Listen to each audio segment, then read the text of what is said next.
Hello, and welcome to Conversations with Catholics. I am very excited for this episode. I am joined today by Davi. What's up, Davi? Hey, Gavin. Um, so Davi, you and I have been speaking a little bit over email, so I know a little bit about you, but my audience probably doesn't know a whole lot about you. So would you tell us a little bit about yourself? And in particular, I guess I'm interested in your religious background and also your background in mathematics. Yeah, sure. Let me just ask one thing. Sure. Your camera is still like off for me. You have the little symbol. Oh, Is that you are correct? so right. I am going to go like that. YouTube has seen everything the whole time, but you haven't. So sorry about Oh, okay. that. No problem. Yeah. You should see me now. Okay. Yeah, yeah. Now I see you.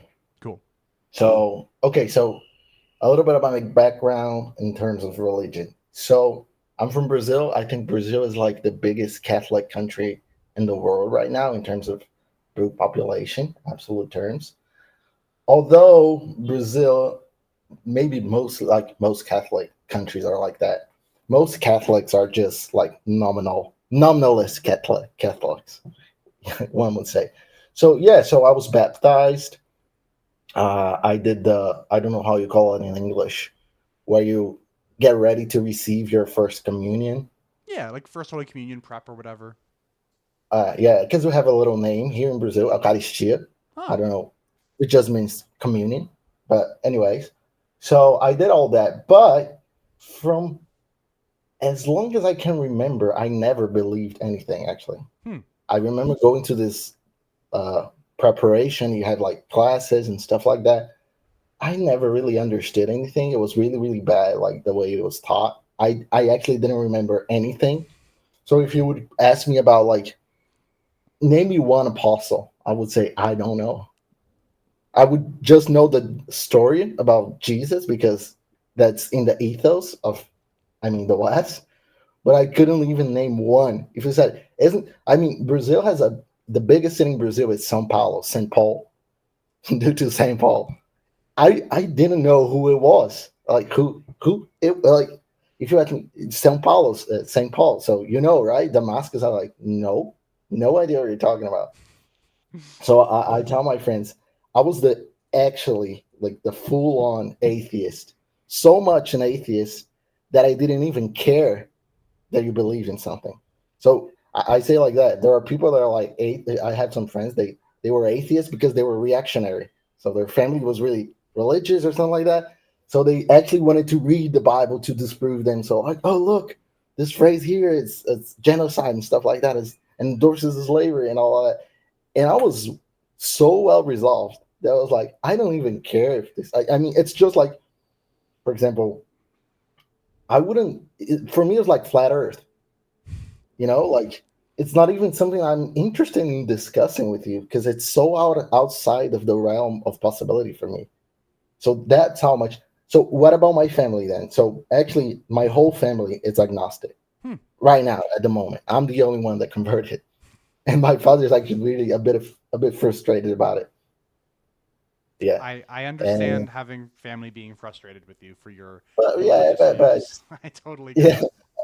Although it's completely opposite for you, right? Right, we're completely opposite, but hey, Yeah, both of our families can be frustrated with us, so we can commiserate on yeah. that.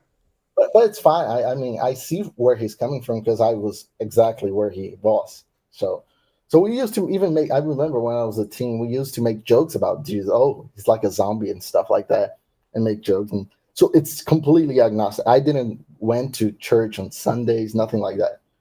But I was a nominal Catholic because I did all the things. But I mean, from 80 years old, if I can remember, I didn't believe anything. So that's how my life went until pretty much like 5 years ago. So my background, I'm sorry if I'm taking too long, No, but no, let no, me no. Take all the time you need. chase it. So I have an undergrad in civil engineering. I did civil engineering. And then when I was done with that, I didn't actually went into civil engineering. I went into management consultant. I became a management consultant. So I did that for about 3 years. Now, when I was in college, I started to develop the intellectual desire to know more stuff. Mostly reading the guy that I was talking about in one of the comments for your video, Nassim Taleb. So this author, he's a bit of a contrarian. You're probably a contrarian. I'm also a contrarian. I think I am. So yeah. So this guy is also a contrarian. So I was reading his stuff, and he's citing all these philosophers and stuff like that. It's a bit over the top, I think. But anyways, it caught my interest. I was like, oh, I don't know anything about anything. I mean, I'm studying here, but I have no deeper cultural understanding of any. Like, he's talking about Plato, actually in a bad sense, actually, because he's more like a Paparian type of guy. But anyways, so this got me starting to read stuff like outside of actually just college stuff, just civil engineering stuff. So by the time I got into my job, I already liked statistics and mathematics quite a bit, much more statistics than actual mathematics. So when I was working in my job, I started to develop this desire to do something related to like data science and stuff like that, which is a lot of statistics and so on. So by a coincidence, a guy that had worked in the same job as I was working, he had just left to do a master's degree in applied mathematics in Rio de Janeiro. And he told me, and I got into contact with him because my boss was like, "Oh, you really look like this guy. You guys have like similar affinities and such." So I contacted him, and he told me about the program, this applied mathematics program, and I really liked like the courses and stuff. So I was like, "Oh, this is really good." I mean, it merges things in the way that I wanted to because it goes deep into mathematics, but at the same time, it has this really applied stuff. It's not like applied like sometimes people say applied, but it's not applied at all. And on the other side, you say it's mathematics, but it's just like Excel and stuff like that. So it was really a merge of those two things. So I got interested. So I went in. So I did the master's. And when I started the master's, I fell in love with mathematics. I didn't know, well, like the mathematics that you probably acquainted with because you did engineering too, right? Mm-hmm. Chemical engineering. Yep. So you probably know like differential equations, how to solve them, Yep. ordinary differential equations. You pretty much have like a formula. Have probably so trigonometry, all this stuff. This is really different from university mathematics. I don't know how much you know about university mathematics, how much you've done stuff like proving theorems. None. Yeah, I capped my math at diff EQ, and everybody I know who wound up doing like a master's degree in mathematics told me that I stopped right before it got fun, and I said, Yes. "I'll take your word for Yeah. it." Yes, but yeah, I mean, mathematics is one of those things that if you push a little bit, and you're gonna need time, and you're gonna have to like grind a bit. Because I remember when I was to get into this master's program, you had to take like a summer course, and it was in hardcore mathematics. Like you start by defining axiomatically the natural numbers. That's how pure, let's say, it is. Yeah. So we Wow. start from that, like, oh, let's define 1 and 2 and 3, and from that let's define the like integers, and then from that the rationals, and from that the real numbers, and now you can now you can start to think about like limits and stuff like that.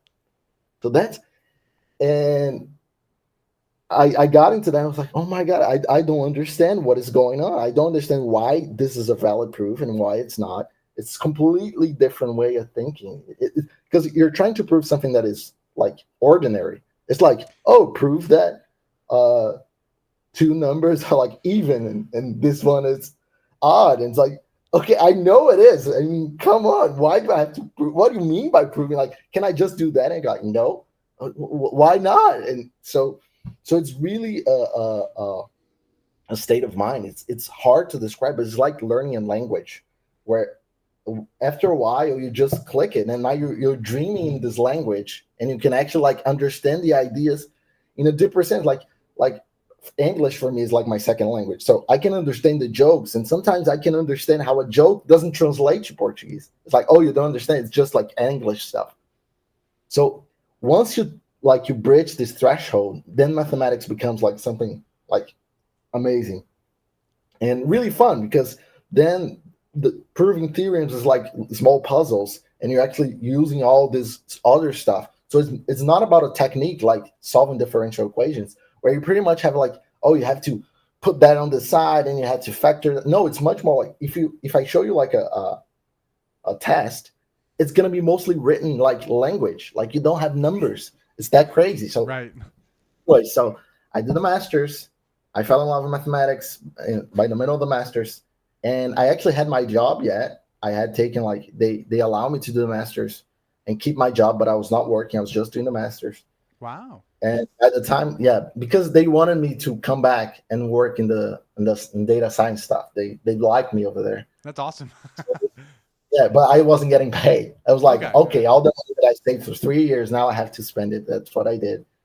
But they would take me back. But by the end of it, I was like, it was beginning.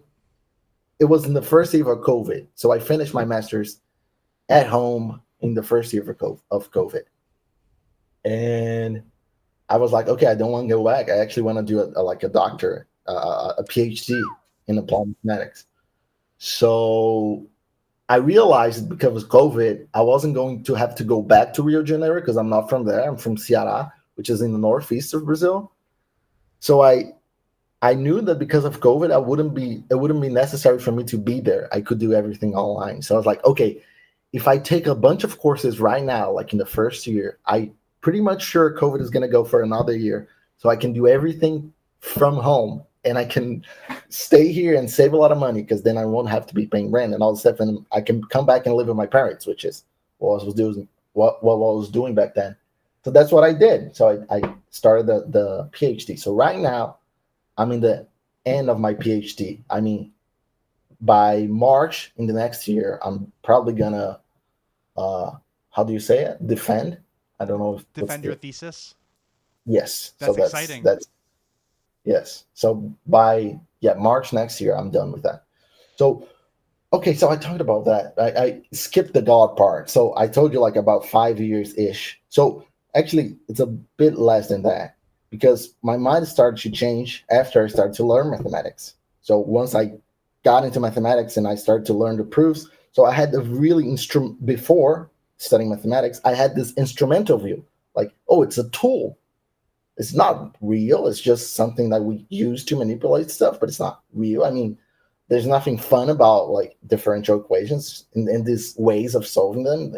It's not beautiful. It's nothing. But then I started to learn mathematics, and then I realized, okay, uh, this thing, it's real. So I'm not going to discuss why now, but that's why I came to the perception of this thing is real, and it's not material. More so, science seems to be predicated on it. I mean, physics requires mathematics. More than that, physics can predict or can come up with theories based on mathematics.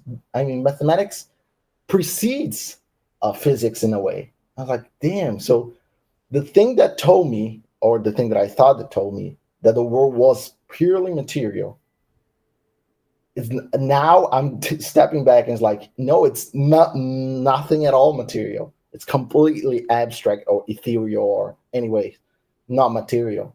I was like, okay, so there seems to be the world is not material only, and there's something else. So this opens up the door to spirituality. But by then, I was already reading stuff on the history of Christianity and stuff like that because I was interested in knowing about like morals and stuff like that and why do we think like we think and stuff like that. So I was really influenced by Tom Holland's Dominion because Tom is a historian and he's pretty much in the same place because he's an agnostic. He didn't know he was like a Christian, cultural Christian, but he actually loved much more Roman history, Greek history, like old history, Persians and stuff like that. He always thought Christianity was kind of dull. He's like, I mean, he says, oh, I like Zeus much more. It's much more interesting. But then he's challenged by, he writes a book on the history of Islam, I guess. And then he's challenged to write a history about Christianity because they go, oh, you're shitting all over us. Why don't you shit all over your own stuff? And he's like, okay, I'm going to do it. So he does. And he gets pretty impressed because he comes to this realization that we swim in Christian waters and we don't realize it because we're so embedded in this culture. And he thinks that right now we're starting to see finally Christianity is losing its grips on the West and in the world as in general, and things are you can start to see like what was Christianity was holding, and now you can see things coming apart, and you can see, oh, it wasn't a given. It wasn't just like, oh, everybody believes that. I thought everybody believed that because I was in an ethos like that was still flourishing in a sense. So this captured me a lot. So with mathematics telling me, okay, materiality is not necessarily actually probably not real. Not We're probably wrong there. And then this other thing in Christianity, I was like, okay, maybe I should look a little bit. But I thought, but I'm pretty sure it's BS.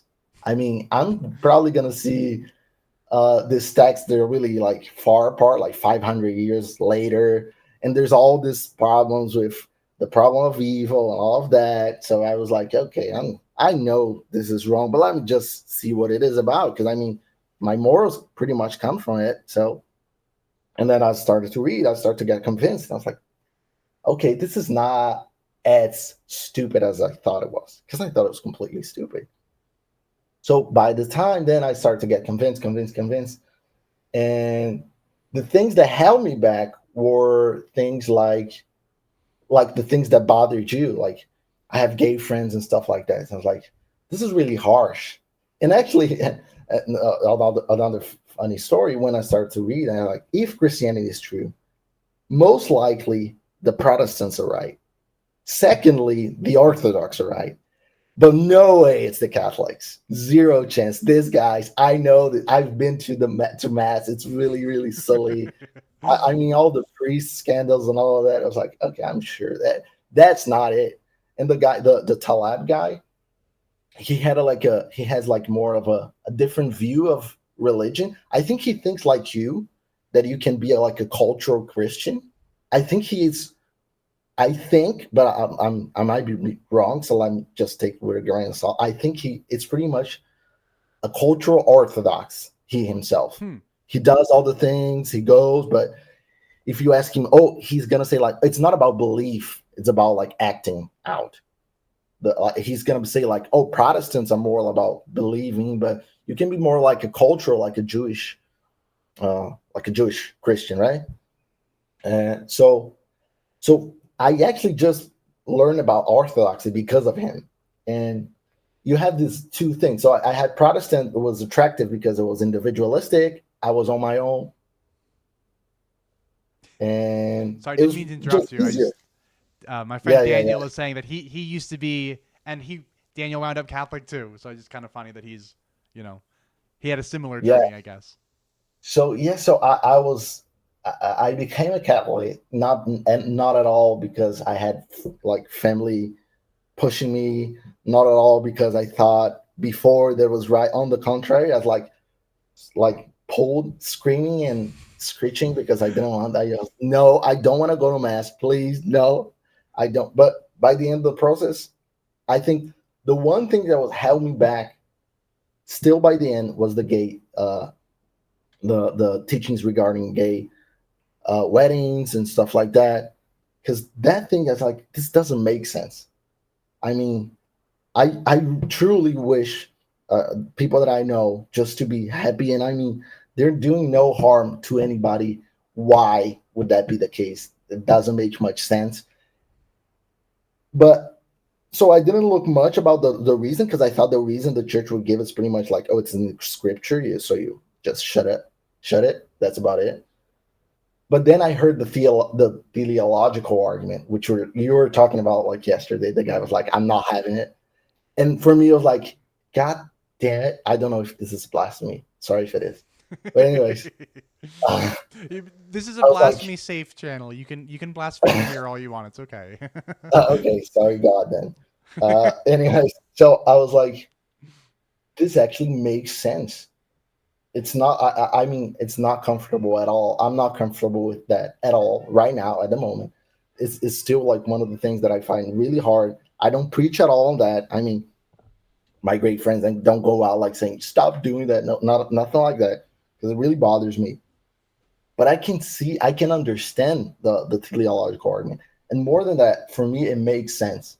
It's it's a useful sort of philosophical tool. So by the end, I did the completely opposite of you. You're not convinced by teleology. I was convinced. It was like one of the first things that draw you out. It was the last thing, the last straw for me. We're Yeah. So everything is like just opposite. reverse Yeah. one of our lives and you have the other person's Exactly. life. That's very funny. Exactly. Yeah.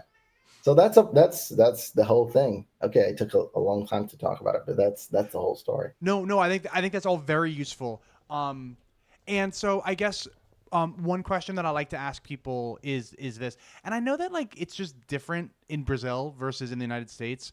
But how I guess would you consider yourself to be a traditionalist Catholic? Not just like that you believe the same stuff that the apostles believed, but like do you have a Latin mass near you? Do you like sympathize with the Latin mass, or do you go to a Portuguese speaking mass near you celebrated in the Novus Ordo? Like where do you fall on that kind of spectrum?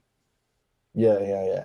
So uh, I'm more in the middle Okay. because I see. So the thing is, as a good contrarian, I don't like the Novus Order because it is the thing that I was born into. You're the opposite. Mm-hmm, You're that's born right. into them. So you're like, oh, actually, it's really really silly. But I see the appeal, like in the sense that it's what the thing that Tom Holland talks about. It really makes it resonates with him. I agree with him, which is uh, since Christianity culturally dominated the West, uh, you start to lose the differentiation. You mean like, oh, I care for the poor, I do all that. I don't need the church. So if the church is not, in a sense, separate, if it doesn't have a separate thing, uh, it it's hard to see the appeal. So I like a lot of the aesthetics when it comes to traditionalists. I like the aesthetics. I hate the aesthetics in the Novels order. I hate it. I always because it's the thing that I always find it silly. The churches are, but I go to an Novels order net. There's one here. There's only one. So the traditional movement's not big. I don't think it's that big in Brazil.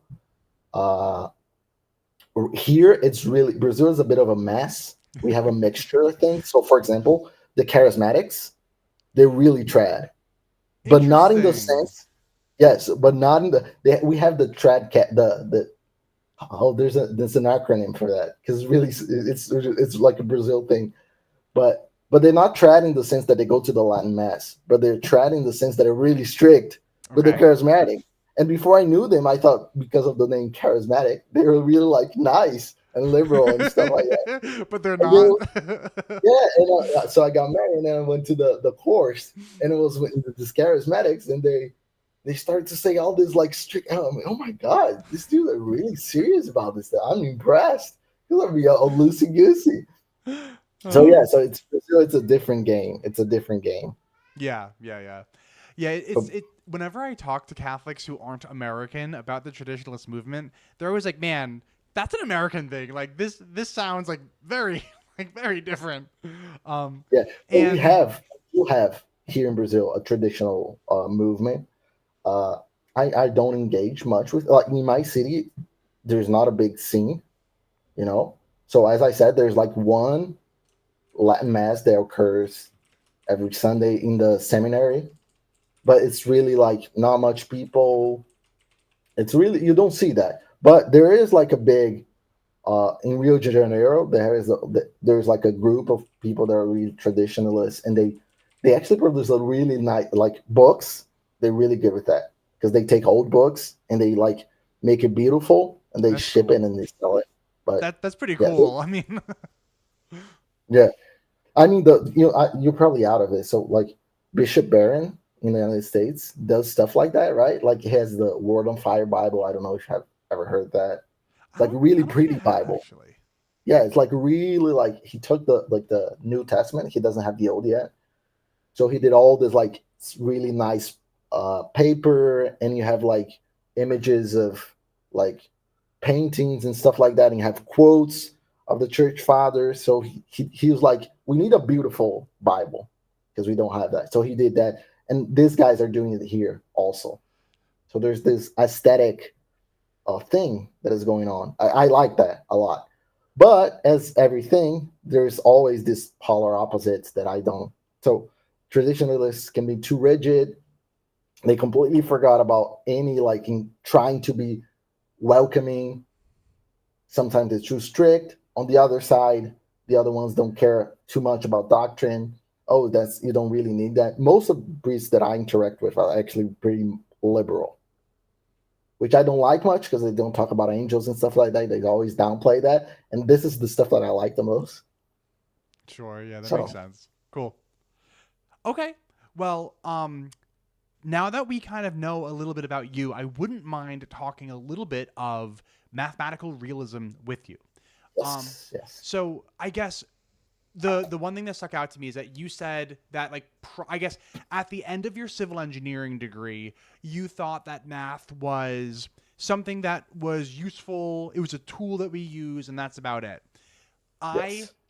finished my chemical engineering degree, I guess 6 years ago now, but and that's where I am.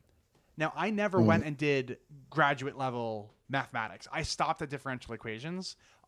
So I'm super interested to hear what made you make the switch from math is just something useful. It's a tool that we use to describe the universe. But what made you switch to no? Math is not just a useful invention of humans. Math is like there are these actual platonic there's these platonic numbers that exist somehow. um what yes. what what made you go there? And I'm going to try to ask you to, I guess, if it's possible, to dumb it down enough so that me without my graduate level mathematics can understand. Great. If you can't, and if you lose me, that's fine. And then this is going to be an even bigger ask. If we can try to make it so that a general audience can understand it, we should Yeah, try yes. to do that, but understanding that it might just not be possible because sometimes when you talk about these like really math starts to make no sense to a layman once you get above, frankly, once you get too far into like algebra, it stops making sense to a Yes. layman. So we'll do our best. But yeah, so I'm interested in what made you change your mind. Okay. So is there a way for me to share my screen? Yes, there is. Go ahead and just share your screen through Google Meet. Um, there's the present now button on the bottom. And then if it kind of looks funny on your screen, I can make some adjustments on my end to make sure that you're sharing your screen all right. Okay, I don't think that's actually. It should be right on the bottom of. Oh, you got it. Perfect. Okay. And then look what I can do over here too is I can kind of go like this, kind of scooch that over a little bit, um, and then I can Okay, so I can now even go like this just to kind of go like boop like that. I'm trying to actually show my iPad. Uh, Are you on your iPad? no, I'm on my Mac, but yeah, I have an iPad right on the side, so I was thinking maybe that worked, but Okay. I don't think it is. Okay. While you're trying to figure that out, I'll say that my friend Daniel says, "Nah, give us the straight dope." So he's not interested in anything watered down. He wants the bring out the graduate level mathematics. Um, Okay, first of all, I'm applied mathematics, so you have to. I'm already the dumbed down version. well, hey, your dumbed down version is still going to be beyond IfEQ. So, and then my friend Risto says, those who understand a topic can explain it to children. At least that's what I've learned from raising kids. So, I Yeah, I think I can explain it to children because that's my level of understanding of the topic. But okay, let me see if I can get inside the stream. Okay, now this is gonna mess your stuff up. Forget about it. I'm just gonna talk then. okay. If Me, you can even just send it, like if you have links to anything, you can send me a link in the sidebar, and I can try to pull it up and share it on my end too. Yeah, actually, I think I can do a PDF. It's not going to be as good because I won't be able to interact with it, but it's going to be good enough, I Okay. guess. Sorry. Let me No, you're good. just Don't worry about it. drop it here. Let me see if it goes. Okay. This is not a very Okay. Let me. professional channel, so don't worry about the quality of my streams. We're very chill here. The drink of today is some polar lime seltzer. That is the drink of today. Okay, so you have a sponsor. That's I do. nice. Yes, brought to you by Polar Seltzer. I drink enough seltzer. They should sponsor me. Jeez Louise. I probably single-handedly keep that company afloat. Is it showing my PDF or no? No, right? You're sharing an internet browser. That's what I see. Shoot. Okay. Entire screen. Okay, now I think that's gonna work. Oh, it's not possible. You don't have permission. No? Shit. Do I have to give you No, it's permission? because of my. It's in my end. Okay. Anyways, uh, let me do just talking then. Okay. Uh, so can you recap just one more time? Mm-hmm. I'm gonna try to be objective, please. I tend to talk too much, so you No, can you're just good. cut me. You're good. So I'm interested to hear more about what changed your mind. You used to Yes. believe that math was a useful tool, but then you later Yeah. became convinced that mathematical realism was true, that these numbers exist as platonic objects, as they're called. Um, and I'm where you used to be, but then you took some upper level maths and then you changed your mind. And I haven't changed my mind yet, but maybe Yes. maybe this conversation will change my mind. So I'm interested to hear what changed your mind on whether mathematical realism was true or not. Okay. So what changed my mind, and this is not the argument for realism, but what changed my mind was aesthetics, was the practice of mathematics, which it didn't look nothing at all for me with actually a tool because you're proving stuff, and this stuff seems really unrelated to anything. So you, for example, oh, have you ever seen the proof that the square root of two, it's an irrational number, Yes, for example? I've seen it. I can't claim to have fully understood it, but I have Yes. seen like a YouTube video about it. So this is the sort of thing that you're like, okay, this is really odd indeed, because you have, so the myth goes, right? The Pythagoreans, they think of numbers just as rational numbers. Let's say this is all their numbers are like this: one, two, three, and the most you can do is like ratio them. So you have the rational numbers. So you draw a triangle, a right triangle with side one and one. So the hypotenuse, because of the Pythagorean theorem, is going to be square root of two. So we're like, okay, so it's really solid thing, right? You have one, and then you have one, and what's the size of this thing? And they go like, and they realize the square root of two is a irrational number. You cannot write it like a reason of two integers, and they flip out because for them it's something like irrational. So there you go. That's the name. So this sort of thing pops up every time you're doing this sort of mathematics. So for example, oh, you prove that you have infinite prime numbers, and you go like, that's really odd. It has nothing to do with differential equations or a math scientific stuff. And yet, uh, although fictionalist, and now I'm just a little jab, you're saying this is a fiction, but I haven't written this down. It's not my fiction. I mean, I J.K. Rowling can write Harry Potter. She can write anything she wants. You're gonna have time travel in the third book because I don't know how to solve this problem and all of this stuff. The prime numbers are infinite, not because you want them to be, just because they are, and you can just keep on finding them. That's what cryptography relies on. Like, okay, that's strange, because there's nothing like material regarding this fact, and yet it is useful, and yet it seems to be real in the sense that a computer can keep on generating these prime numbers.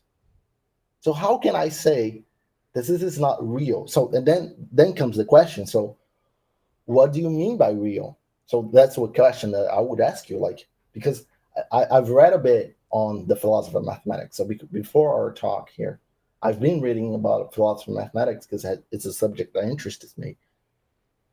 And one question that it's usually actually a bit of controversy is this: what do you mean by real? So, what do you mean by real? For example, for you, what do you say?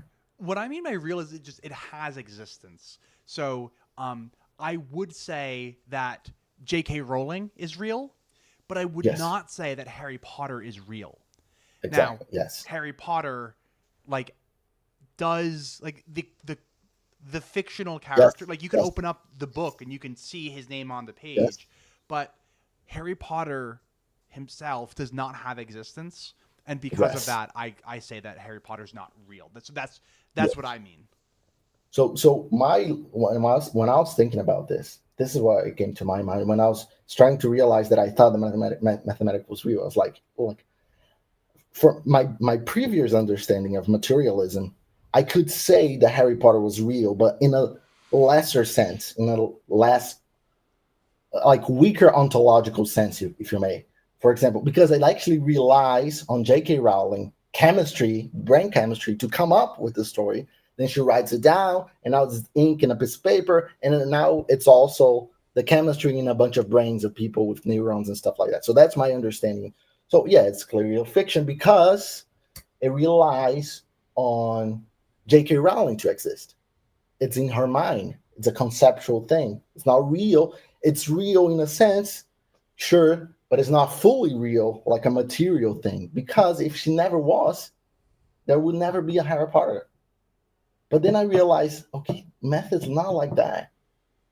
I mean, these guys are doing math in one place of the world at one time, and the other guys are in the Arab world, in the Indian world, they're also doing mathematics, and these things converge. They do not detract, they do not like contradict. On the contrary, they work together. Euclidean mathematics works today. You can pretty much use all his proofs.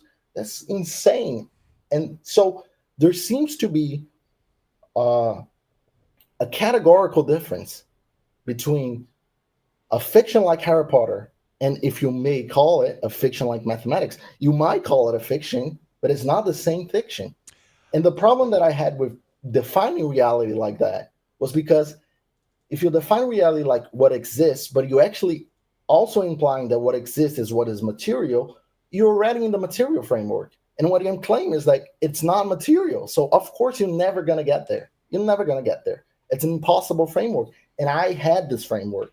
So of course everything. So for example, I didn't believe in ghosts and nothing like that. Today I'm open to it. It might be possible through my history, I had many weird stories, not with myself, but with friends and family and stuff like that. But I could always find a theory to get away with that. Just like it's you're dreaming or it's you're schizophrenic or anything like that. So in a sense, and that's a problem, philosophy can always the paper takes anything. Philosophy, it's you can ad hoc your way out of anything. That's the case, I think, with nominalism. You can ad hoc your way. I mean, I can right now sit here and tell you the Earth is actually the center of the universe. It's just that the planets orbit in a really strange way, but it's still the center. And that's actually right. I mean, physically, scientifically correct in the sense that the idea of a center is just a frame of reference. So I'm changing the center, saying I'm in the center now, but the sun doesn't go round like uh, uh, in an elliptical trajectory. It just goes like in this weird trajectory that it rotates because that's what they observed. And actually, due to the Fourier series, as you might know, because you're an engineer, you can actually fit any curve you can with enough like circles. So it actually works. You can say you're geocentric, you just don't accept the elliptical orbits are necessary. You just take them to be this weird. So that's fine. So that's pretty much the problem with philosophy. You can ad hoc your way out of anything. So I don't take your conception of reality because it doesn't seem for me because you're already stuck in a framework. So for me, and there's this categorical difference that I told about, like Harry Potter is not like math. So I have to understand, okay, so can I reconceptualize this somehow? What I would say the reality is based on the guy, I don't know if you know this guy, Charles Sanders Peirce. I don't think so. Okay, so this guy, he's from 19 something, I think a little bit before that. All the math guys like Russell and Gödel and stuff like that, they cite this guy. His work is really hard to grasp. I've tried to read some stuff, not because of mathematical philosophy, but because he does some semiotics, and it's a bit related to my thesis. So I got one of his books to try to understand it. I couldn't understand anything. But he's one of the, he came up with the thing called pragmaticism. He calls pragmaticism because there's actually a school called pragmatism, which is actually derived from him, but he actually got pissed at the guys because they were like just making about like, oh, you're pragmatic, love, you know? So he's like, it's not about that. It's about pretty much the principle is your theory has to differentiate somehow. If it doesn't differentiate, it's the same as nothing. So for example, you say, oh, everything is blurable. Okay, can you prove it's not? You can. I can give you like this weird definition of blurble and I can show you how it works and everything, but it doesn't give you any predictive power. It doesn't differentiate things. It doesn't help in any way. So it's not pragmatic in this sense. So this guy, Peirce, he he coins reality as that which is unaffected by what we may think of it. So that's his definition. So that which is unaffected by what we may think of it. So, for example, Harry Potter was thought by J.K. Rowling. So, how the story goes depends on her. What I'm saying is mathematics is not like that. Hence, if you take Peirce's definition of reality, it seems that mathematics is real. Now, let me take a step back. If you want to interject, please do. I don't want to monologue here. Why don't you go ahead and finish this thought, and then I'll jump in after that, because Okay. you're in a flow, and I don't want you to lose your flow. Okay. So the math is real philosophical question can actually be divided into sub questions relating to what you're talking about. And that is mathematics real? Okay, but there's actually two questions. The first question is there an object to which it talks about, or is just truth? But you can have truth without an object. And that's pretty much what the fictionalist is going to claim. He's going to claim, Yep. I can actually talk about fictions, although it's not real. So, like, for example, Kenny Boy's the guy that I'm going to be honest with you. I haven't read the full I haven't read the history. full thing front to cover either, for the record. Yeah, So, so it's too boring. I read a bunch of other guys in nominalist. I actually read more nominalist stuff because I wasn't acquainted with that than actually realist. But anyways, so you're gonna say, okay, look, for example, I can say Hamlet is the king of Denmark in in the book by Shakespeare, and you're gonna say, look, this is true, and yet you're talking about something that is fiction. mhm. So you can have truth value without actual existence. Okay, so that's a way around the anomalist might try to go. The problem is again that you're already doing this thing where you're saying this fiction, like Hamlet, is just like mathematics, which I don't buy because it is not. And why it is not? Because it's applicable to mathematics. And this leads you off into another big problem, the one that Quine coined, the what is it called? It starts with an I. It's the okay. It's that you cannot have science, physics, for example, without mathematics. So that's his argument. So he says, if you want to have science, you have to have mathematics. More so, you have to believe in mathematics like a real thing. That's his argument. That's what Kenny is trying to debunk in part of his dissertation, is what a bunch of nominalists are trying to debunk. They're not, most of them are not trying to give a positive account of nominalism. They're just trying to say, I can weasel my way around this. But this doesn't go with me because, as I said, you like Occam's razor, right? I actually like the fig tree principle. So if you don't bear fruit, Might as well die. Might as well get away with it. Uh, and actually, the Occam's razor is a bit problematic because it's more of a means than an end. Yeah. So, for example, uh, you have this nominalist theory. It does indeed, let's say, that you can nominalize everything, and you think there's no. But you did this like doing this ad hoc stuff. The question is, okay, but if I adopt this framework, does it change anything? And what most nominalists are trying to claim is not that it improves anything, but just that you can have this perspective. Yep. Now, the question is, okay, but if I don't accept this perspective, I take the realist, does it also change anything? And The answer there is yes, right? It does change something. You're adding something to your ontology that the nominalist simply isn't adding. but I mean, in more practical terms, I mean, if you right now, if you, for example, uh, right now, if you're not an anomalist, you might start to believe in God, let's say. So the nominalist, uh, nominalistic philosophy, it's actually doing something for you. It's actually changing something regarding your interactions with reality. The question is, in terms of mathematics, if I accept nominalism, do I lose anything? Do I gain anything? And if I accept realism, do I gain anything? Do I lose anything? And my so this is part of the question, and I think the answer is yes. You gain something with realism, and most of the nominalist arguments are just trying to have, like, to try to say, "Oh, you're not actually, you're not losing anything. No, you can actually think like that. You're not losing anything." Yeah. So here's how I see kind of the nominalist realist debate. I don't think that the nominalists are saying that the realists gain like nothing at all, because clearly the realists gain something in their ontology, the existence of these platonic forms, right? The number one really does exist according to the realist, and the nominalist isn't trying to say the realist doesn't gain the existence of this abstract object. What the nominalist is trying to say is, I don't need to posit the existence of an abstract object in order to explain all the same stuff that abstract object is trying to explain.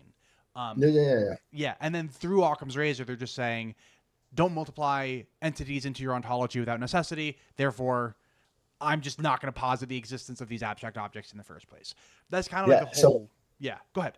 yeah, no, I totally agree with you. That's the picture. But the pragmatic thing that I'm talking about is actually meta, in the sense that I'm talking about uh, your philosophy. Does it affect, not that oh, it's ontological, you have more things, so you have more. No, for that is totally, I believe it's total fiction. You don't, there's no ontological costs to anything. There's no cost. The thing is, what about, for example, so let me try to give an actual example, two examples. So in mathematics, you have, before the contemporary discussion that is mostly about realism, nominalism, stuff like that, you have a pre-discussion that goes in the 1900s about what is the object of mathematics, like what is mathematics, what is it doing. So you have logicism, you have formalism, and you have intuitionism. You're you aware with that? Do you know the stuff? I've heard all this stuff before, but if you asked me to give a little overview of it right now, I couldn't. So Okay, no problem. So logicism, it's pretty much saying mathematics is just logic. You can cut everything down to logic. So that's Russell Principia Mathematica. This is what he's trying to do. Before him, there's a guy called Frege. He's also trying to do that. Russell actually comes up with the paradox of the set of the all sets and kind of breaks down the Frege conception. He was trying to do mathematics like arithmetics just with logic. So Russell keeps on doing that. And then comes Gödel. And are you aware of Gödel? Do you know Gödel? I don't think Kurt so. Gödel? No? Okay, so this is really one of the most craziest things in mathematics. So this guy, he when he's 25, he's one of the geniuses in mathematics, known as one of the like most important logicians in the world. So he comes up with what is called the incompleteness theorem of Oh, mathematics. Gödel's incompleteness theorem. Yes. Sorry. Yes. Yes. So Gödel is a total realist. He doesn't buy the thing. But anyways, so okay, so the logicist is trying to reduce everything to logic. Gödel pretty much breaks down this. There's strands right now trying to revive this idea, but pretty much Gödel is the one that puts the nail in the coffin for that, because he shows that if you try to axiomatize something, you're always going to leave something out. You cannot prove that with, and more so, people realize that sometimes you need an axiom that is not like something that comes from the logic. It's more like exoteric, like the axiom of choice. I don't know if you ever heard of that. The axiom of choice? Yes. I don't know if I know about So that that's one. so yeah. So you have set theory. Set theory is pretty much the language right now that most mathematics is done on, and uh, you have this axiom that says that you have for any set, no matter how big it is, you have like a function that can choose an element from it. Anyways, it's this thing that it doesn't look like logic. So that's the point. It doesn't look like, oh, logic is like this is true and this is true. So two sentences are true. It takes a true to a true. If you have a true and a false, you get a false. You have two false, you have a false. You have a union. So this is the rule of logic. You can actually build almost all like arithmetics, numbers, just using logic. So that's what Russell trying to do. What Gödel then breaks down, because he shows that you're actually going to have not inconsistency, but it's not going to be complete. You're always going to have like stuff about the numbers that you cannot prove. So, for example, that's one of the crazy things. So,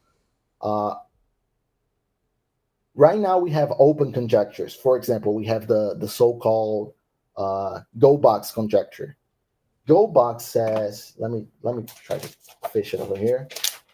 Go-box conjecture says, okay, every even number is the sum of two primes.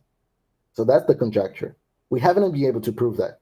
Every even number is the sum of two primes.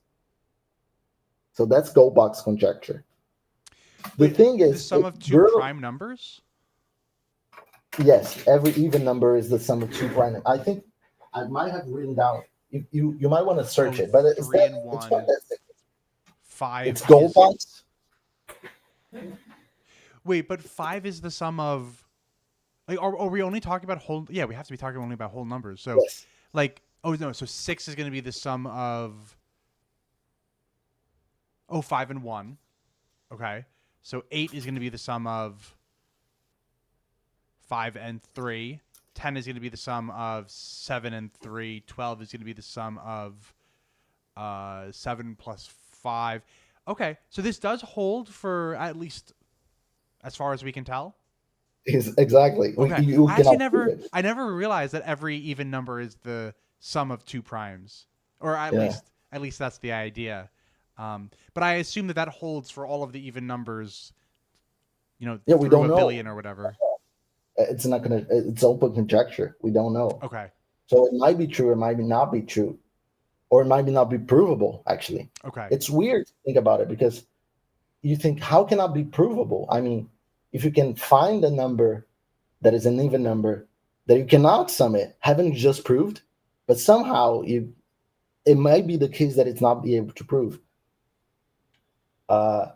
So why am I talking about this? Okay, because Gödel is the one that shows that you can have this stuff. You can have these simple sentences like this one, like Goldbach's conjecture, where you can, every even number is a sum of two primes, and you can show that you cannot prove that somehow. It's possible in mathematics. So mathematics is not complete. You don't have a basic set of axioms that explains everything. So that's the incompleteness theorem. Moreover, you can show that your axioms cannot show that your theory is consistent. That's the second theorem. So consistency is like you don't have contradictions inside your own theory. So, okay, so Gödel claims that because he's a realist, or because he was a realist, because he's dead now, because of that, he was able to see this incompleteness theorem, where another mathematician called Skolem, who was pretty close actually, because he had done some other stuff in logic, he wasn't able to see that because he didn't have this mindset. So that's one of the things that I'm talking about, how realism can affect. But Let me just give another example that is much more interesting. Intuitionism. So intuitionism is this other trend from this guy called Brower that says, you know, we should only consider mathematics with an intuition logic, which says that we cannot prove things via two negatives. So two negatives are not the same thing as just proving something. So, for example, it means pretty much that if you assume something is false and you prove from that side, oh, this is false.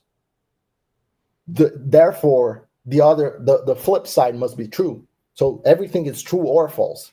So intuitionism is saying no, not everything might be true or false. It might be undecidable. And the idea is that for something to be true, it has to be constructible.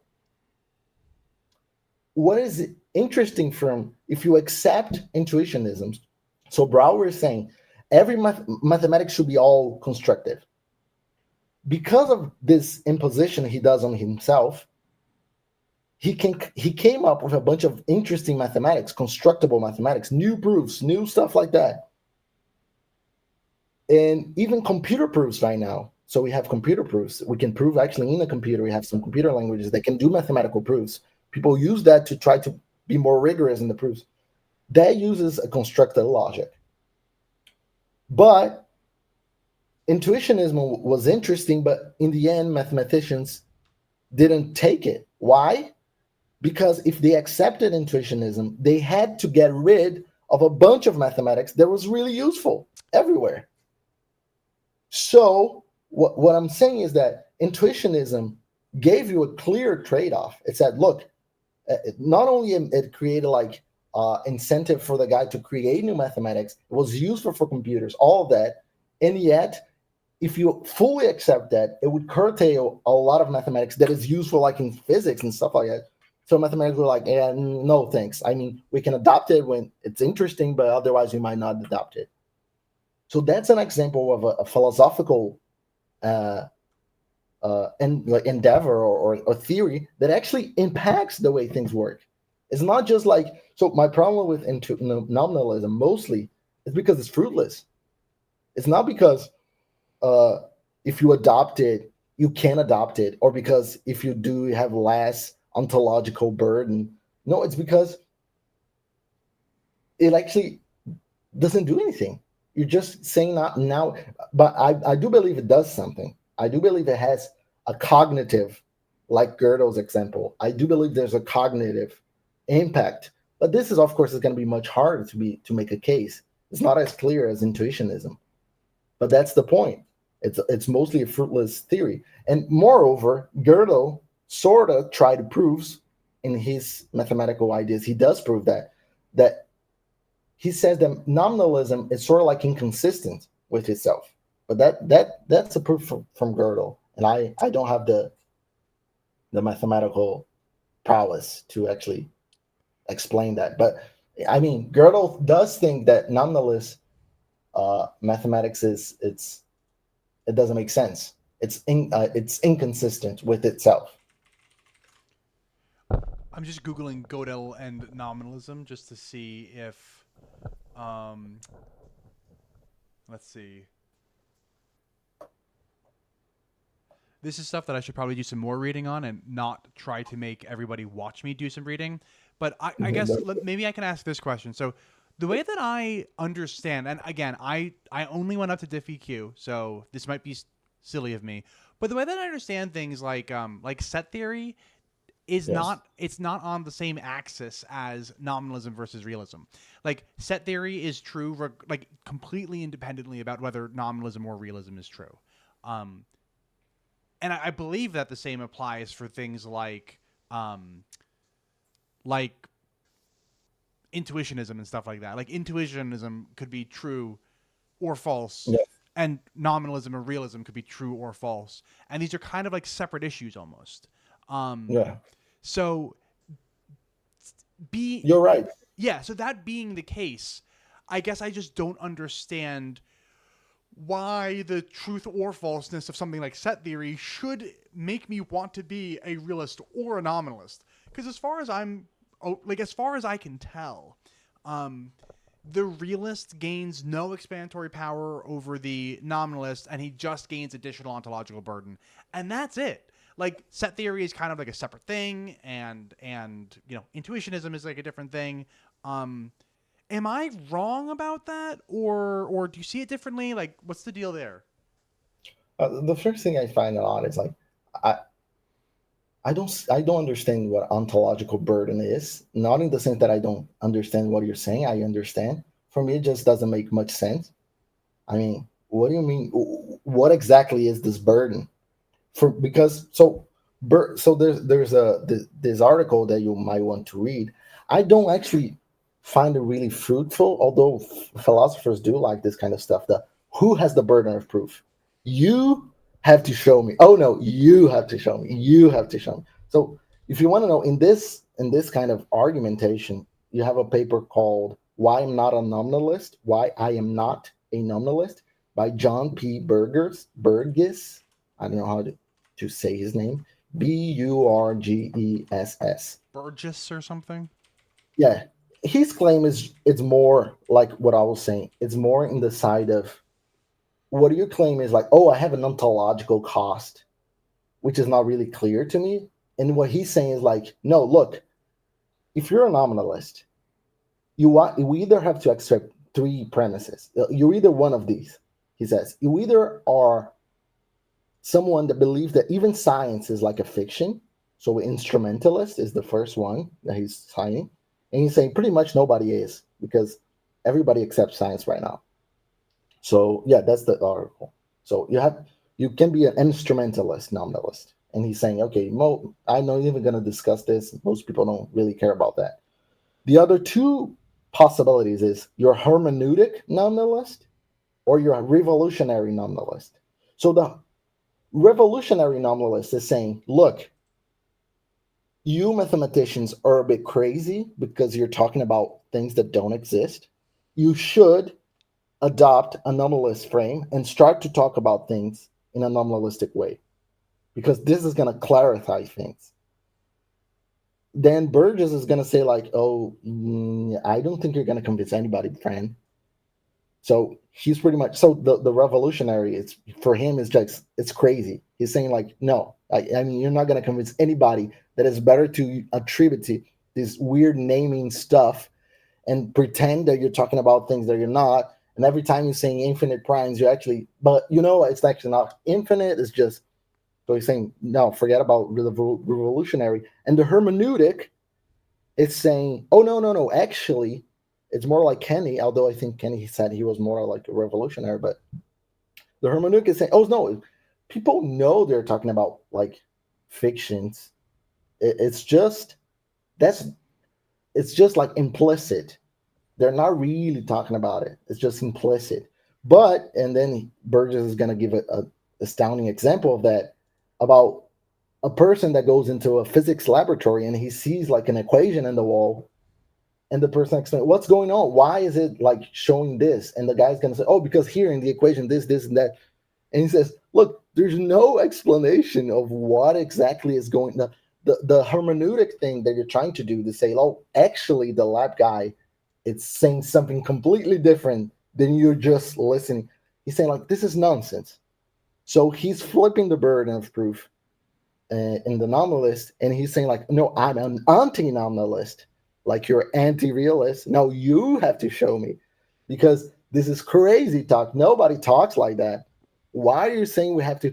Oh, because I'm the ontological burden. No, that is something that nobody really cares about. Only you care about that. So that's Burgess' argumentation. I see that. I understand that. It's not what moves me. What moves me is more the actual mathematical stuff. Like I told you, like for I don't know how. What? Do you, oh, I'm already like over the time. But Oh, so I wanted that's to like okay. about, That's okay. for example, when I talk about like the Harry Potter example, what do you make of it? Do you think mathematics? Yeah, I'm Yeah, so yeah, sorry yeah, that I didn't answer this like, an hour ago. But no, I totally agree with you that, like, let's say that there was some kind of huge nuclear war, and society got destroyed and we lost all of our Harry Potter books and we also lost all of our like math yeah, textbooks. Math would come back exactly the same way that we have it now, Harry Potter would not. I Yes. completely agree. However, I also think it's true that like surviving humans would see red the same way that we see it now. But I Yeah. don't think that redness is a platonic ideal that exists. I think what really exists are photons that hit our eyeballs at a certain wavelength, and then our brain interprets that as red.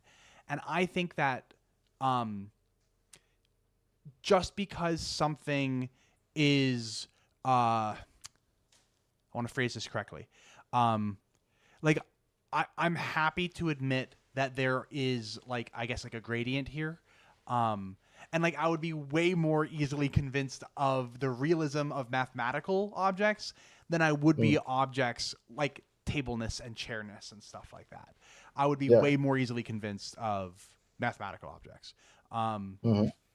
but that being said, I don't currently accept either of them because I think that I can explain everything about the universe without positing these additional ones. And I know that you were just talking about how you don't particularly care about like taking on an additional ontological burden. But I'd also like to challenge that because I think that you do care. And the reason I say that is something like this. Let's say I asked you like, hey, I'm gonna, pick up this like little piece of paper and I'm gonna drop it. Oh, look, it fell. Why did that happen? We can describe that using gravity.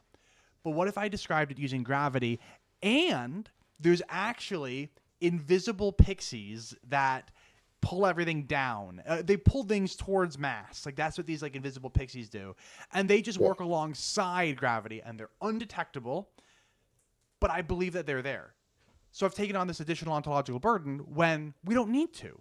Gravity explains the entirety of this thing falling can be explained through gravity alone. So gravity Yeah. plus pixies grants no additional explanatory power, but it does give Now, additional ontological burden, and that's why I think it what do you, matters.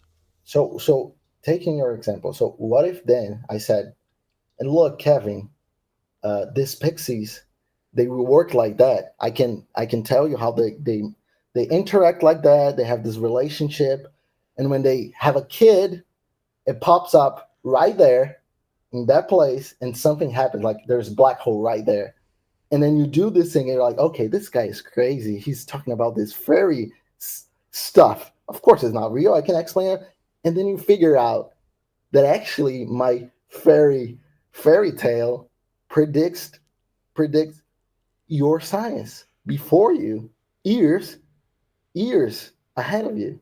So what would you say, like, are there fairies, or would you say like, nah? I would say that like the method that you're using is like valid. So I'm a pragmatist in the sense that I think that like if it works, then it works. And so if you were able to create like real if your predictions that were based on these fairies like Yes. existing, um if your predictions were working, I would Yes. affirm, I would say like, yes, your predictions work. That's awesome. However, I would be highly skeptical of the idea that these pixies must exist if like if they're not actually like because I don't think that any mathematical prediction necessitates the existence of platonic forms. You know what I mean? Like um I can easily imagine people making mathematical predictions without platonic forms existing. And Yeah. So yeah. Sorry. Go no, on. go ahead, go ahead.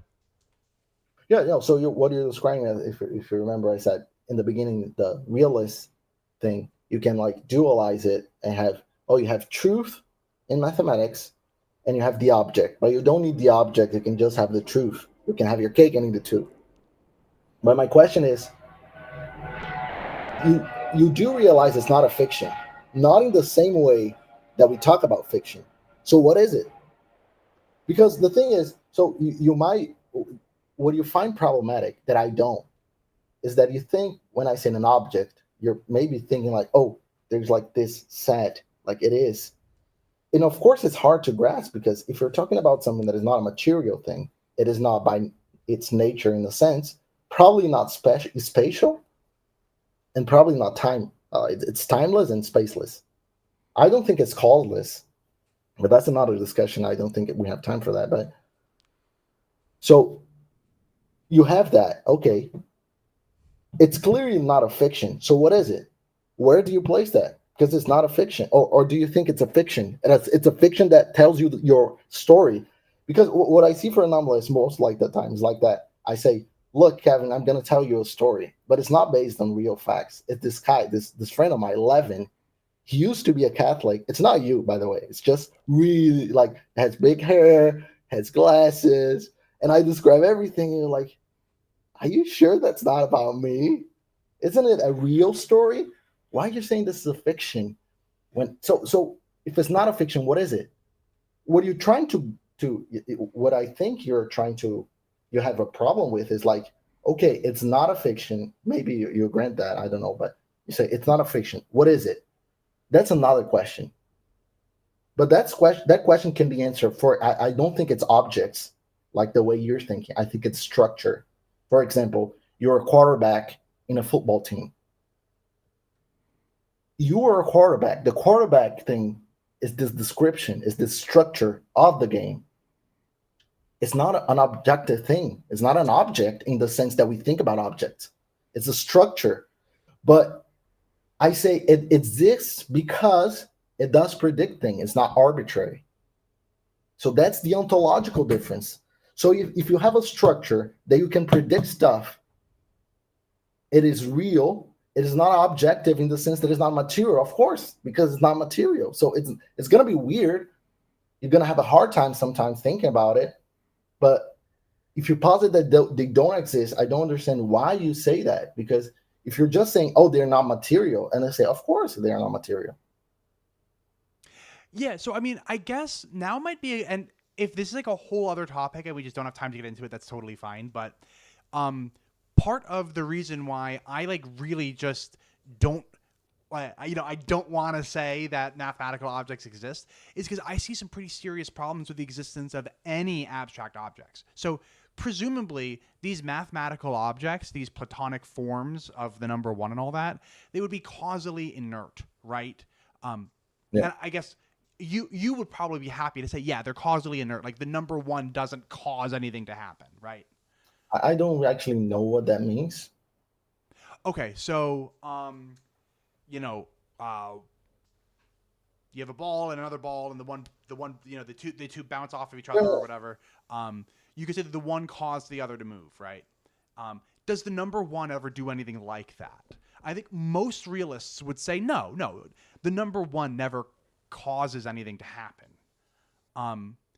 And you might be undecided on that, but if we do kind of grant the norm, like the most common opinion of the realists, it's that these platonic objects are not causal. Well, then all of a sudden I have some really huge problems with how we can ever come to knowledge of them. How is it possible for me to be? Yeah, go ahead. No, please. So, how would we come to knowledge of anything that is actually causally inert? Because that thing could never cause something that would cause something that would cause something that would cause something that would cause me to become aware of it. There's this explanatory gap with abstract objects that I just do not see a solution to. And I think that that's like a serious problem for the existence of not just numbers, but all abstract objects, where I think that even if they did exist, it would be impossible for us to know anything at all about them because of their causal inertness. So just the fact that like we're positing the existence of these causally inert things, to me, like is kind of like ringing an alarm bell of like I should probably be pretty skeptical of this. Does that make sense? It does, but if I would argue against that, I would use Diogenes proof, and I'll be just like, look, I just proved you something in mathematics. I just showed you it is possible to learn about this without because I think the problem is that I see here, or the thing that I see here is that we're thinking about causal things just in a mechanical way. But if you go deep in that, even philosophy, that I don't think I haven't read much philosophy on that specifically, but even causality is not well like defined within science itself or within philosophy. So how are you saying like, oh no, you have to show me how it? Okay, you don't even know how it works in the real world. I mean, humans gonna say there's no cause. It's just coincidence. So if you take a human approach, which is ontologically less burden because you don't have this weird thing called cause, then you don't have causes. You can also have an abstract object. They don't have causes, then it's fine. So you just solved your problem. That's uh, for me. I think more mathematics like law. So if you're to make an analogy, it's like mathematics is like laws. The mathematicians are like jurists or lawyers. So a jurist is like he's doing mathematics. He's coming up with new definitions. The lawyer is trying to prove something. On the other side, you have physicists. They're like prosecutors. They're trying to see who is following the law, who's not. And then they also have judges who are the experimental. So you have the prosecutors who are the theoretical physicists, and you have the judges who are the experimental uh, physicists. So then you have like, okay, so I have laws. Is law a real thing? So you might say, for example, so again, you come to the fiction, another analogy. So we had a law like, oh, we have like laws in the United States and Brazil. They're pretty arbitrary. Like, oh, you cannot do that. Like, you have to stand for the flag or whatever. But then what if you have these other laws that nature always follows? That if you impose these conditions, you can observe them so for example, have you heard of cellular automata? Cellular automata? I don't think so. Yeah. Okay, so cellular automata is just this small game where you have if you just Google it really fast, you're gonna see what I'm talking about. It's just a computer game where you Oh, the have game of rules, life? just like the game of life. Yeah, but it's just like the game of life. But the game of life is like moving and Yes. stuff like that. Yeah. The cellular automata is going like up and Okay. do this drawing. So you can pick the rule that you want. You can choose your rules. You say like, oh, if the neighbor in the right has a black square, then the next step I'm going to be white and stuff like that. Yes, so you can have all these rules. Yeah. What is interesting about that is like you can pick your rule, but you cannot pick if your rule is going to be interesting or if it's going to die out. So who's the lawmaker here? Who's setting up this? I mean, in this game, the game of life, like you are the lawmaker. Like you've decided what. Exactly. Yeah. Although you decide the laws, I mean, like that, you can decide. You cannot decide what's going to come out about it. So, Right. for example, you set up the rules for natural numbers, but you do not decide if the primes are infinite or not. So, who decides? It's just a fiction. It cannot be a fiction because the fiction the author decides. That's why it's so. There's this gap here. So you have this material understanding, you have this weird, funky thing that works like laws, things follow it, it can predict like everything, science is predicated on it. It's clearly not a fiction like someone is coming up with that. So it's not arbitrary, it's true. You cannot just pen truth in fiction like, oh, I'm just going to pretend that Shakespeare is true. You cannot come up with science like that. So it's ontologically different. So the only question is, what is it? Like you might say, like, oh, I'm not gonna grant it like an object status. Okay, but what status are you gonna grant it? Isn't it reality? Because it's imposing on yourself. It is imposing you. Like really, like you can experiment on it. It's like science. So why do you call that? Like you can literally do computer experiments on axioms. You can literally do that. Like, how is science when you talk about things that you don't see much different? Moreover, science is predicated on it. So that's why I find it hard to wrap my head around. Like, this is not real. I mean, you can say it's not an object. I don't understand like an object. That's fine, but what is it? Yeah. So like I listen to everything that you're saying, and I'm like, yeah. Like no, like I agree. But then we get to this like final conclusion, I think, and I think your final conclusion is like, therefore, there is some kind of like platonic ideal that must exist, and Oh like, no. oh, okay, That's not my conclusion. My conclusion is that there is ontologically something there. Now, you might call it a platonic object, an ideal, a form, a law, whatever. My question is, what is it? Okay, let me rephrase. We get to the end, and your conclusion is that something immaterial exists, whether we want to Exactly. call that thing a platonic ideal or not. And Exactly. and Yes. all that I mean by platonic ideal is like something immaterial. That's really Sure. all I mean. But Sure. and I get to the end, and all that I kind of say is like, well, it's just really useful, you know? And like I guess I just and it's possible that I just don't appreciate this stuff the same way that you do because you've taken higher level Yeah. maths than me. Like I want to be like aware of that fact, but I have taken through DiffyQ, which is relatively upper level math. Um, and I guess I just I never got to the point where I was like, wow, this definitely commits me to the existence of immaterial objects. You know what I mean? Like even though we know that if we set the initial conditions, then we can like make observations and we can make just like in the game of life, like Yes. we found out that the initial conditions of the universe are such that we can actually use a computer to test like different Yeah. stuff like that. Yeah. And that's all really cool, but I still just I guess I just don't get why that commits me to the existence of an immaterial object. Do you believe in scientific discoveries, right? Like atoms. Do you believe in atoms, or just like a fiction too? I actually do think that No. atoms are a fiction because Oh, are a fiction. so I'm a mereological nihilist. So like because atoms are composed of protons and neutrons and electrons, I don't think that atoms per se exist. I think that what really exists are protons and neutrons and electrons. However, Okay. I don't think that protons and neutrons and electrons actually exist either. What really Okay. exists are the up quarks and the down quarks. And oh, hold on, Okay. it's not actually the quarks that exist, and you keep on going lower and lower and lower until we get to something that I Until call the simples. But I do think that the okay. simples exist. I just have no idea what the simples are. Okay. Why do you believe them? I mean, you haven't seen them. Why do you believe that?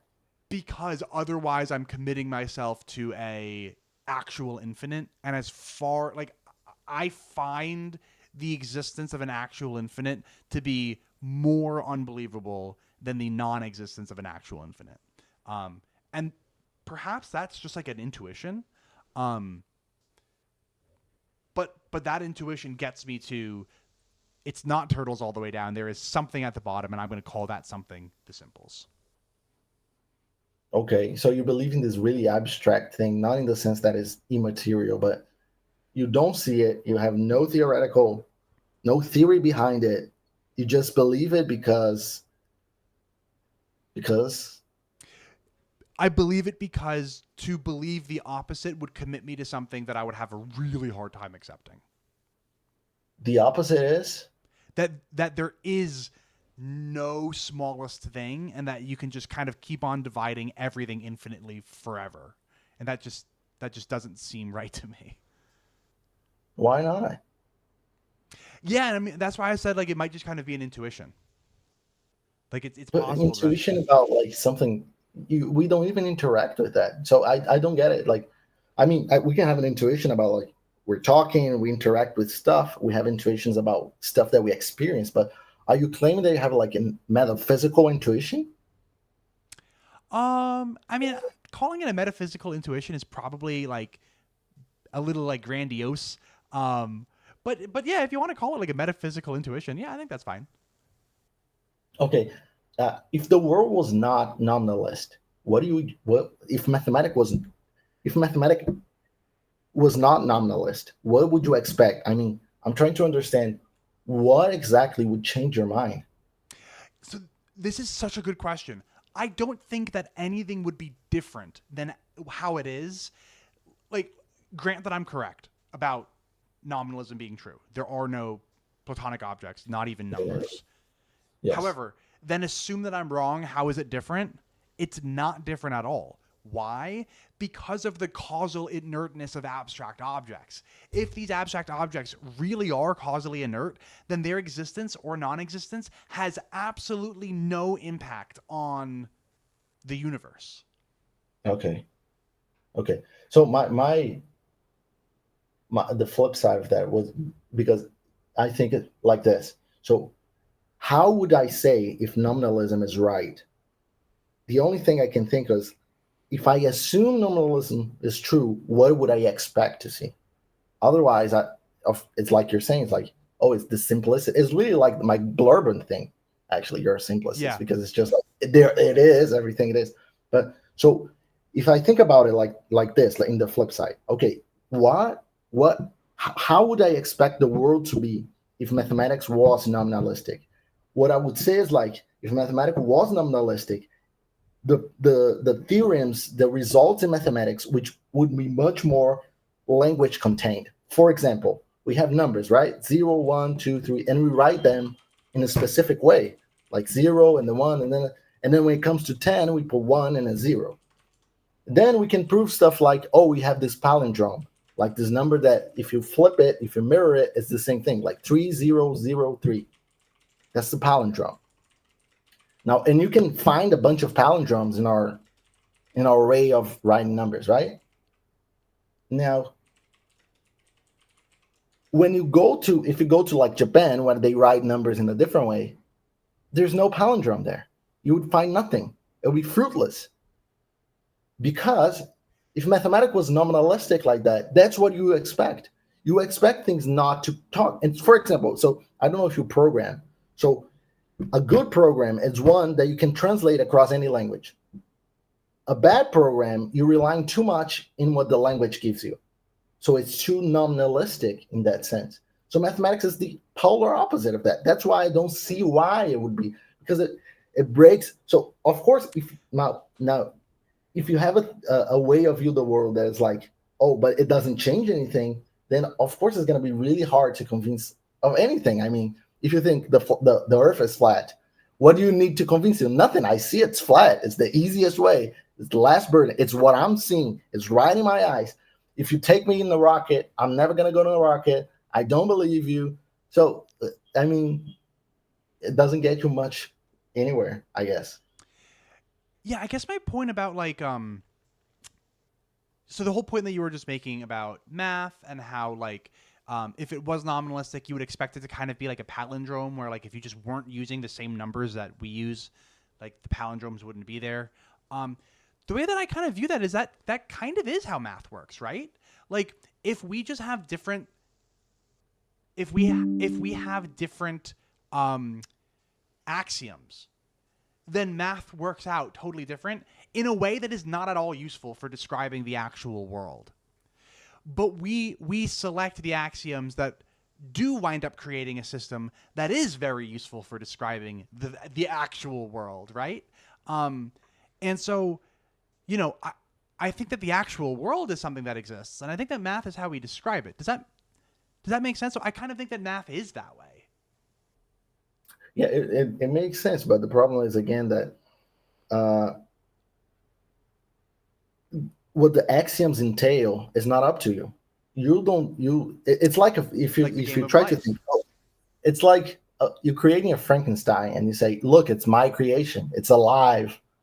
But it's like it's not actually behaving like you. It's not your creation, like an airplane is your creation. So again, that's the problem that I have. Most of the time, people are trying to pin mathematics with this other thing. Oh, it's a fiction. It's invented, but it doesn't behave like any other thing that we say. It's invented. It's created. It's not predicated on our like individual minds, because, like you said, everybody dies. Everything comes back again. Uh, so that's why I don't. So the palindrome thing, mathematics is not like a palindrome, because otherwise, what would happen is, like, you would see that math being done in India, and when you try to come together, we realize, oh, they don't match. They are completely different. That's not the case. The case is the polar opposite. It's like, oh no, they converge completely. So I don't think there's much more I can say about that. I'm sorry, we actually went over the time. I, We I, did. I talked too much. Do you have time for a couple quick questions? Some folks in the Yeah, yeah, audience had yeah. questions for you. Okay, cool. So not in order, but I'm going to ask you this question, and I'm going to pull up another question. So, does Davi hold that God exists as an emanation of the One, or is he prior to it? I have no. I don't understand what he's I don't asking, and know I if have. I, I don't know if I understand this one either, to be honest. God But my exists. answer would be I don't know. I have no idea what you're So talking about. like in there was this like Gnostic sect of Christianity like 2,000 years ago that believed in the monad. They didn't say God the Father. They said the monad. And the monad, like that's just Greek for like the one. And I don't Yeah. think that's what someone is asking about, but um I don't know. Um here's another one. This one's from Joseph. If mathematical realism is grounded in God, can God change mathematical truths? Can he change the fact that there's an infinite number of primes? Can he make 7 the largest prime? Can he make 5 composite? What do you think about that? Yeah, that's an interesting question. It's more theological than mathematical. It is. But interestingly, Tom Holland has a view. Now, I might be, it has been a while since I read his book, but I remember him saying that the mindset of Christianity, that God is somewhat, somehow like connected with his laws. I mean, Jesus comes and he's bounded by the very laws that God gave. He obeys the law. God's bound himself. He's not inconsistent. He cannot be inconsistent.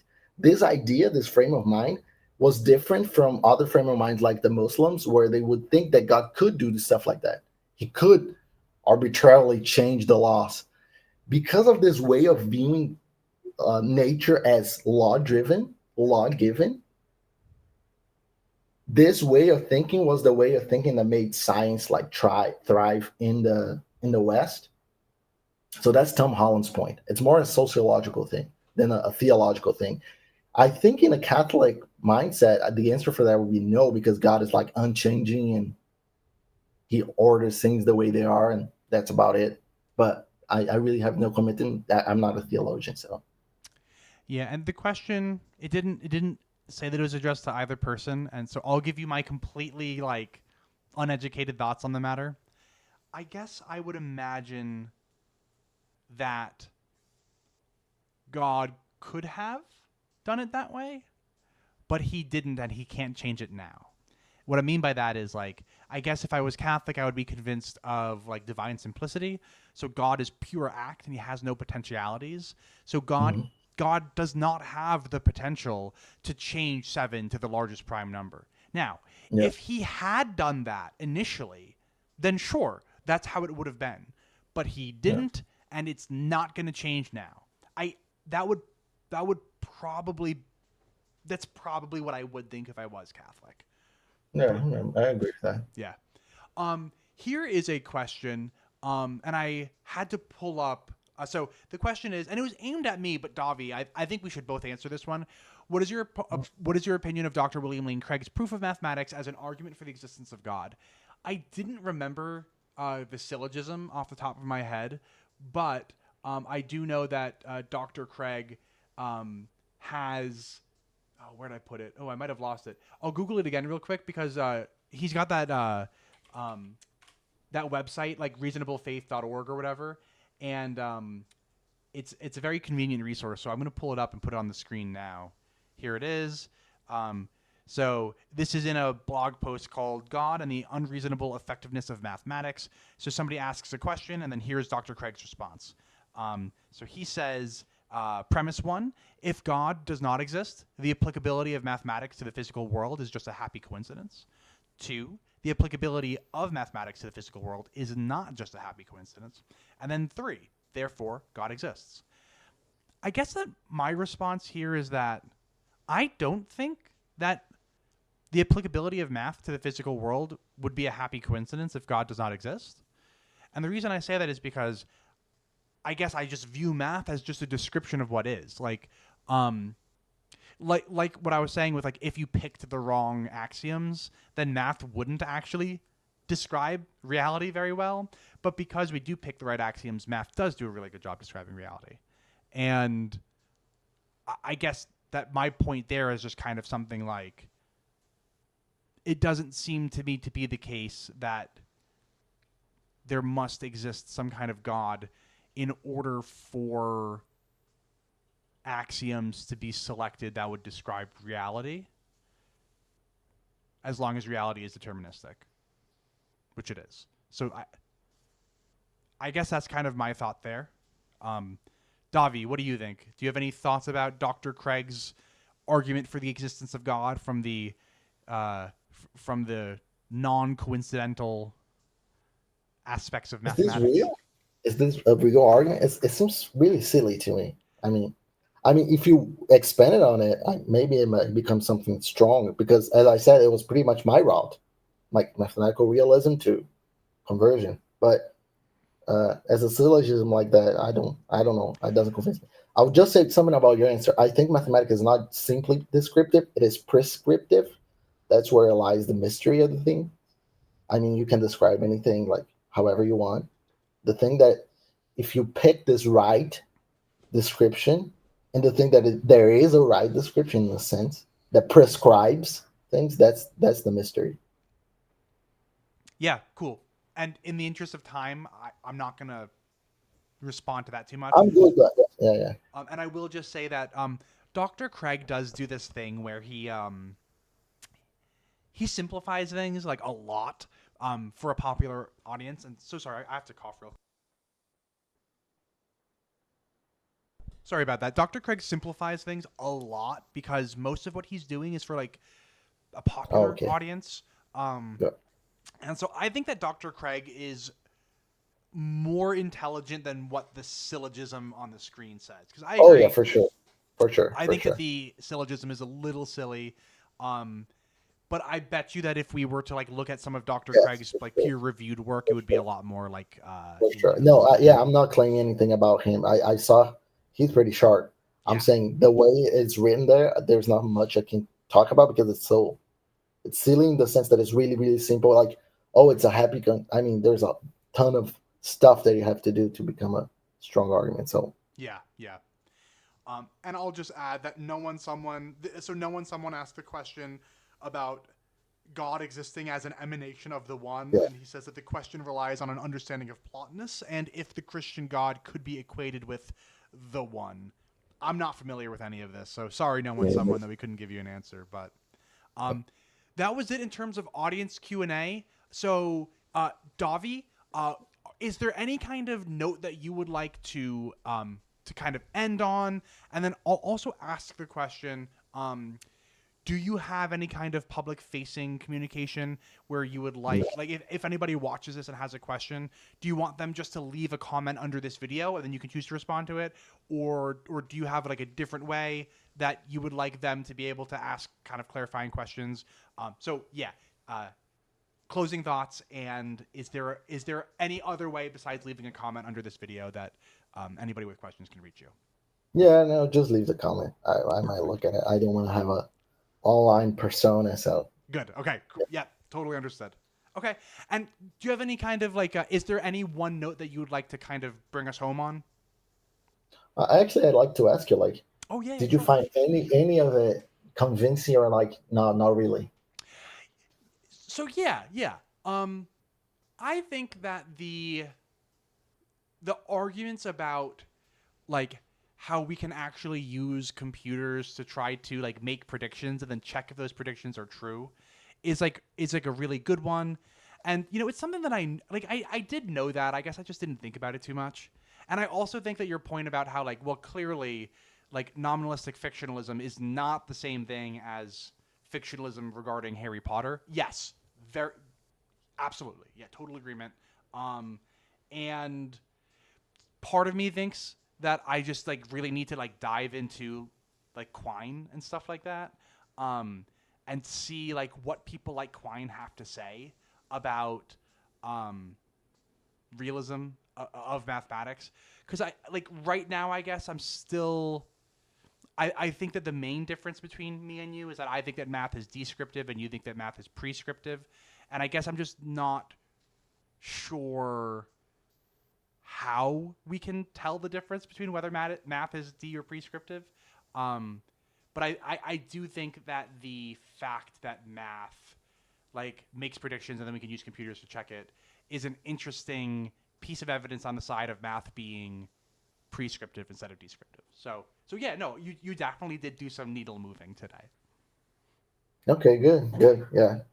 Well, okay, final remarks, I guess. I'm sorry if I was rambling too much. No, you were I don't. perfect. Don't apologize. Yeah. About some things I would like to say. Like the first thing is like philosophy can always, like the thing that I was saying in the beginning, philosophy can always be ad hoc. So you can fit any narrative. In my understanding, you can pretty much fit anything. You can be a nominalist, a realist, anything goes if you expand your, if you're too firm decided on a position. I think it's hard to get out of it unless you have to somehow try that's what I try to I you have somehow to say to yourself, what would convince me otherwise, like realistically speaking, what would I expect to see that someone can someone show me that, or doesn't. And so I think we have sometimes to be careful with Occam's razor, because for example, are you aware of machine learning at all? No, Yeah, I mean, I overfitting, don't stuff work like in that. in machine learning. Like, I don't do machine learning for a living, but I understand like But you what. understand overfitting, right? Yeah, Yeah, so I think Occam's razor, in order to be actually useful, it is useful when you have two models and you don't want to overfit one. So then you use Occam's razor because you then penalize. But then how do you actually know that your model is better than the other one? It's not because it was penalized and you have an R square that is bigger and stuff like that. But if you have an outer sample, so something outside of where you're actually looking at, so your description, you have to come out of your description and say, okay, I fit my understanding here. What does it say to me about something outside of what I'm saying? And if it can predict better than the other model, then it's better. But if it can't, if your more complex model actually predicts better than your simpler Occam's razor model, you should actually stick with the complex model. So what I say about mathematics is prescriptive and not descriptive is because it's not that we fit, it's not a statistical way of fitting axioms. We don't fit the axioms to our understanding. People came up with this very basic, almost logical, almost like impossible to perceive otherwise, most of the axioms like logic and stuff like that. And they just derived the stuff out of it. And they were able to predict, like out of their simple description, they were able to predict this crazy, like, I mean, the way they predict physics, it's just insane. More than that, I mean, you can predict simple stuff like, oh, you're crossing the bridge, the famous Konigsberg Bridge problem from Euler. Oh, how many times can I cross? Can I cross the city, uh, passing all the bridges without having to double cross? And you can prove that you can't, and that's a fact. And you can experiment infinite times. Maybe if I walk that direction, and you're never gonna find it because mathematics is prescriptive. It's not describing the bridges. It's saying to you what is real about that. So that's. I'm sorry about the rambling. That's about it. I already went over your time. I'm sorry for that. Thank you very much for letting me speak. You're a really nice guy. I really like your videos. Uh, that's it. Davi, thank you so much for coming on the show. This was a blast. I love having conversations like this with people like you. This was exactly why I started my YouTube channel, was so that I could have conversations like the one that we just had. So I'm grateful to you for coming on the show and for doing the conversation. And I hope we get to do it again one day. But until then, I've been Kevin Nontradicaf with Davi, and until next time.